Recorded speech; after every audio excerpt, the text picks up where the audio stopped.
Moins d'1 € par jour pour exister. C'est la réalité de nombreux habitants de ce quartier d'Adavi. Alimatou Ahmed survit ici avec sa famille.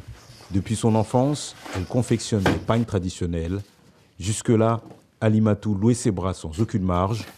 Bientôt, avec le revenu minimum, cette Tisserand espère se lancer à son compte. Avec cet argent, je pourrais m'acheter des bobines de fil pour travailler et je pourrais aussi former mes enfants comme je l'ai été. Je pourrais aussi les inscrire à l'école. Ma mère m'a élevée seule, j'étais fille unique et toute ma vie j'ai souffert car je n'ai jamais eu de moyens.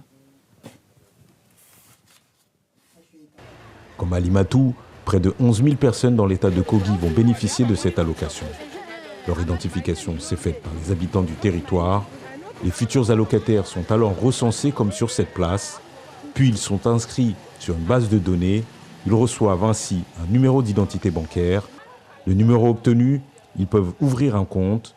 Dans les prochaines semaines, un SMS confirmera le versement effectif du revenu minimum. J'espère beaucoup de cet argent, notamment prendre soin de ma famille. Comme vous me voyez là, je suis invalide, je suis chômeur depuis que j'ai eu en 2014 un accident de moto. Hafsat habite une communauté rurale près d'Adjaokuta. Depuis 2 mois, elle perçoit l'équivalent de 15 €. Grâce à cet argent, Hafsat s'est équipée. Désormais, elle vend du manioc frit dans son village.